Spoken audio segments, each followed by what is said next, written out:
ইয়ো তুই বনির ময়না রে,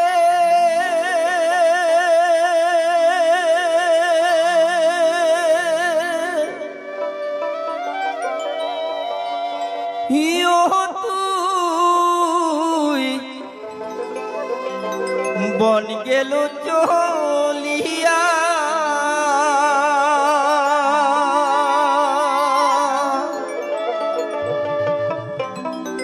ইয়োরি পোষ মানিয়া পোষ মানিল না জঙ্গলের পাখিটা,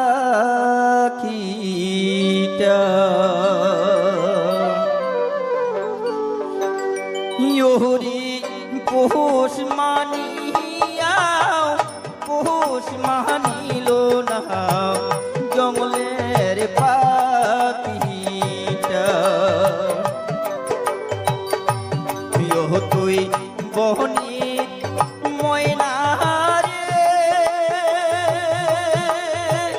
ইয়ো তুই বন গেল চলিয়া,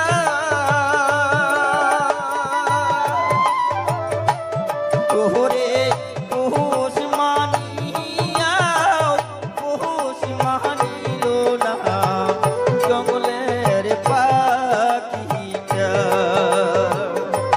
তোরে পোষ মানিয়া পোষ মানিল না জঙ্গলের পাখিটা।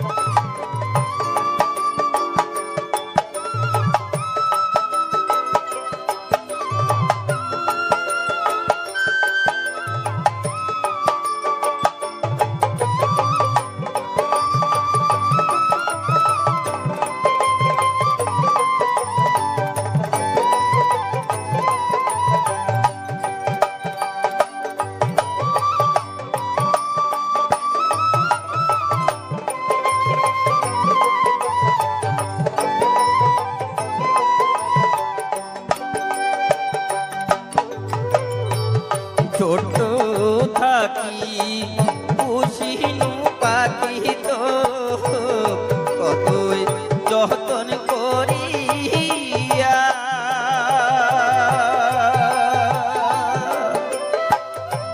ইয়োরে মায়া লাগিয়া সারিয়া রে গেল তুই নিদারুণ হইয়া, ছোট থাকি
মানিল না জঙ্গলের পাখিটা।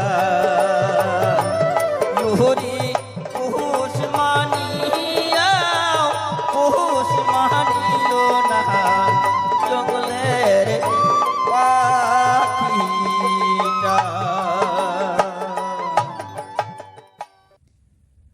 শীর্ষেন্দু মুখোপাধ্যায়ের গল্প ব্রহ্মজ্ঞান।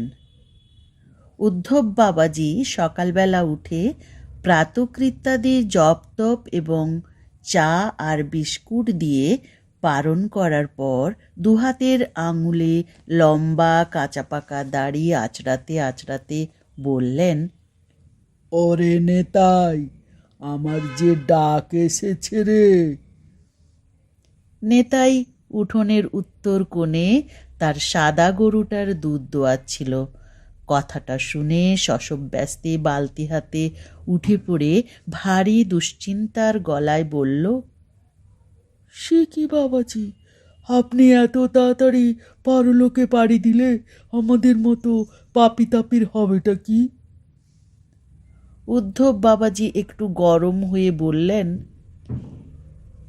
পরলোকে পাড়ি দেওয়ার কথা বললুম নাকি রে আহাম্মক? আমি যে ভক্তদের আর্তনাদ শুনতে পাচ্ছি, কাতর গলায় ডাকছে, বাবাজি তোমার বিহনে আর তো প্রাণ রক্ষে হয় না। গাছে মর্তমান গলার কাঁদি ঝুলছে, আম পেকেছে, জাম পেকেছে, কাঁঠালও পাকলো বলে তোমাকে ভোগ না দিলে আমরা সেসব মুখে তুলতে পারছি না বাবা। তা কি করি বলো? ভক্তদের আকুল ডাক তো ফেলতে পারি না। আগে ডাকটা আসছে কোত্থেকে বাবাজি? কাল ধ্যানে বসেই দেখতে পেলাম ডাকটা আসছে ডাল খোলা থেকে। কালকের দিনটা যাত্রার পক্ষে শুভ নয়, তবে পরশু সকালেই রওনা হয়ে পড়ব। তাই ভাবছি যাওয়ার আগে তোকে ব্রহ্মজ্ঞানটা দিয়ে যাই। নেতাইয়ের চোখ কপালে। বলেন কি বাবাজি, ব্রহ্মজ্ঞান দিয়ে ফেলবেন? দিয়েই ফেলি, আর কবে আসা হয় না হয়। ডাল খোলায় গেলুম, তাই বলে সেখানেই বসে থাকলে হবে না। আমার অগণিত ভক্ত চারিদিক থেকে, দূর দূরান্ত থেকে ডাকাডাকি করছে। শৈলেনের এক ভক্ত তো সেই কবে থেকে আমার জন্য সোনার খড়ম তৈরি করে হা পিত্তেশ করে বসে আছে। গিয়ে হাজির হলেই অগুরু দেওয়া জলে পা ধুইয়ে সোনার খড়ম পরিয়ে দেবে।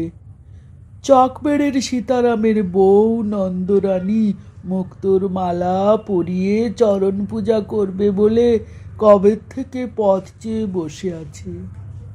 হিঙ্গলগঞ্জের রাখহরি তার জমি জমা আমার নামে দেবোত্তর করে দিয়ে বসে আছে। দখল নেওয়াটাই যা বাকি। তোর কাছে পড়ে থাকলে কি আমার চলে রে? তারপর ধর, হিমালয়েও তো আমার একটা ঠেক রয়েছে। দুটো নেকড়ে বাঘ আমার সেই ঠেক সামলে রাখে। বুঝেছি বাবাজি, এবার আপনি গতর তুলবেন। তা ব্রহ্মগুণ পেলে কি হবে মশাই? হাওয়াতে উড়তে পারবো? তা পারবিনি কেন? ইচ্ছে হলে হাওয়ায় উড়তে পারবি, জলের ওপর দিব্যি হাঁটতে পারবি, জলে ডুববি না, আগুনে পুড়বি না। তাহলে তো খুব সুবিধেই হবে মশাই। তাহলে দিয়েই দেন ব্রহ্মজ্ঞান। তাই তো বলছি, তবে অত বড় জিনিস, তার খরচাপাতি আছে। 5 সের চাল, 5 সের ডাল, আস্ত মাছ, 500 ঘি আর 5টা মোহর। নিতাই হাঁ হয়ে গেল, মুখে বাক্যি সরল না। কিছুক্ষণ পর বলল, বাপরে, তাহলে ব্রহ্মজ্ঞানের দরকার নেই বাবাজি? উদ্ধব বাবাজি গম্ভীর হয়ে বললেন, যে জিনিস পাচ্ছিস তার দাম যে হিসেবের বাইরে রে। ব্রহ্মজ্ঞানী হলে যে হাত ঝাড়লেই পর্বত, তখন কত খাবি আর কত বিলবি। তা না হয় তোর খাতিরে একটু কম সম করেই ধরছি। অনেক দর কষাকষির পর যা রফা দাঁড়ালো তাতে উদ্ধব বাবাজির মুখখানা তোম্বা হয়ে রইল। 2 চাল, 2 ডাল, 1 পো ঘি আর মোহরের বদলে নিতাইয়ের বউয়ের একখানা ফঙ্গবেনে নথ। ব্রহ্মজ্ঞান যে এত সস্তা নয় তা বিস্তর বুঝিয়েও কিছু লাভ হলো না। পরদিন সকালেই বাবাজি ব্রহ্মজ্ঞানটা দিলেন। নিতাই চান করে একখানা শুদ্ধ বস্ত্র পরে হাঁটু গেড়ে দাওয়ার কাজ ঘেঁষে উঠানে বসা বাবাজি দাওয়ার পরে একখানা কুটকুটে কম্বলের আসনে বসে খানিকক্ষণ চোখ বুজে সমাধিস্থ হলেন।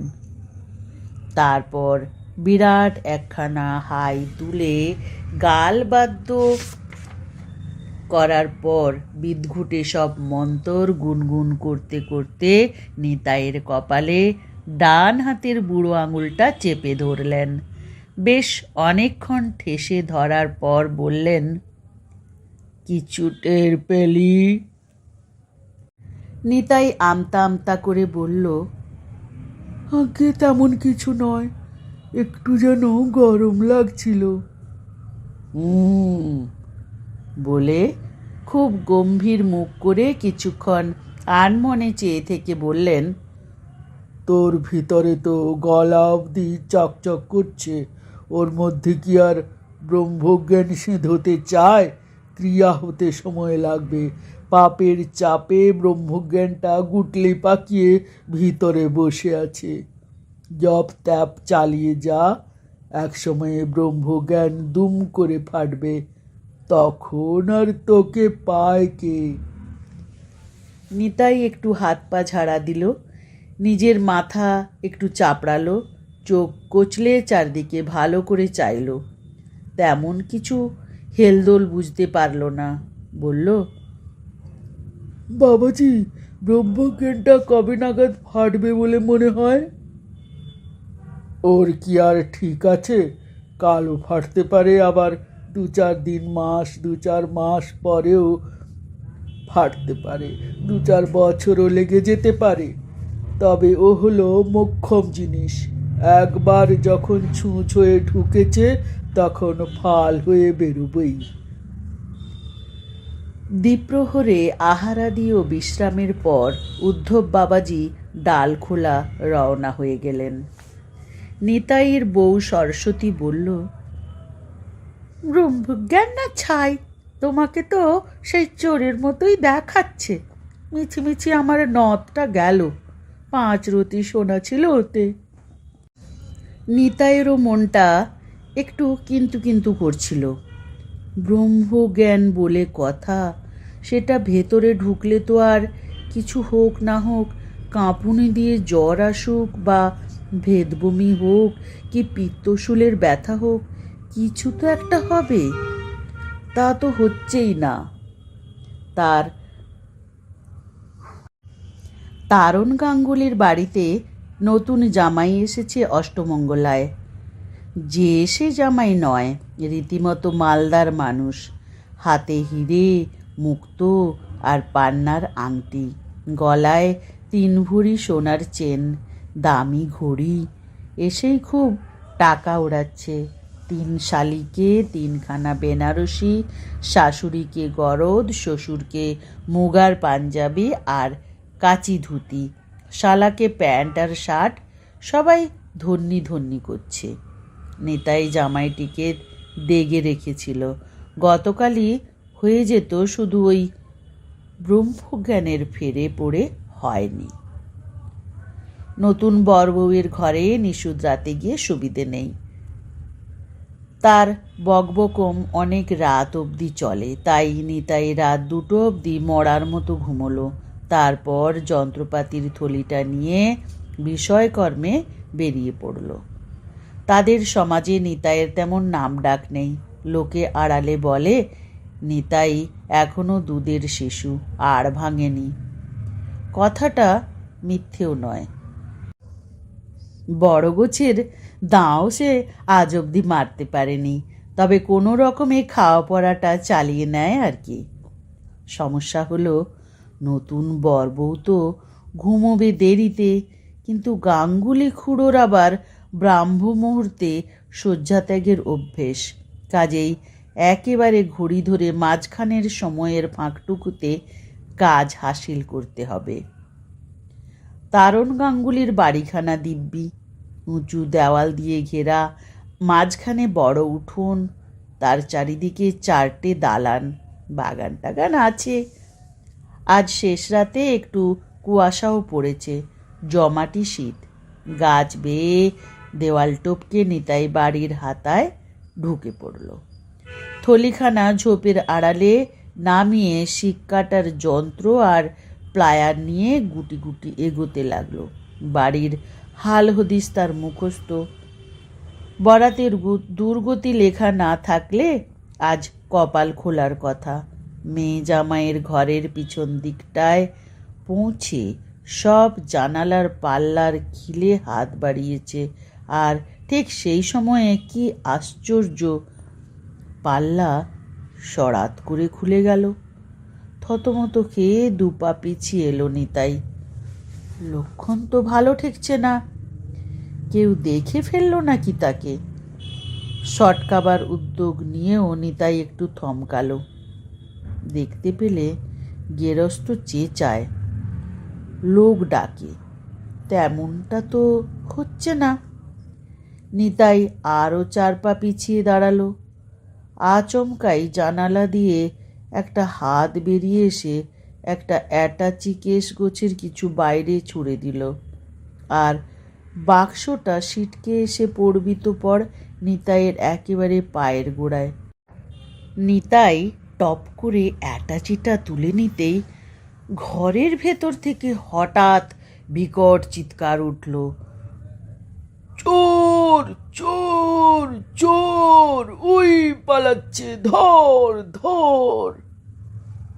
তারপরই ভিতরে ধূপধাপ শব্দ আর বাড়ির লোকজনের চিৎকার। দরজা খোলার শব্দ আর টর্চের আলোয় ধুন্ধুমার বেঁধে গেল। নিতাই নিজের থলিখানা তুলে নিয়ে টক করে দেওয়াল ঘেঁষা আম গাছটায় উঠে দেওয়াল ডিঙিয়ে এক লহমায় বাইরে লাফিয়ে পড়ল। অ্যাটাচিটা বড্ড ভারী। সরস্বতী অ্যাটাচিটা খুলে হাঁ। ও মা গো, এত গয়না আর এত গোছা নোটও রয়েছে গো, এত রাতে এত রোজগার, মা গো আমি কোথায় যাব মা কালী? কার্তিক ঠাকুর বুঝি এতদিনে মুখ তুলে চাইলেন? নিতাই গ্যাল গ্যাল করে হাসছিল। না, ব্রহ্মজ্ঞানটা যেন কাজ হচ্ছে মশাই, বেশ কাজ হচ্ছে। গল্পটি এখানেই শেষ হলো। আসি কেমন?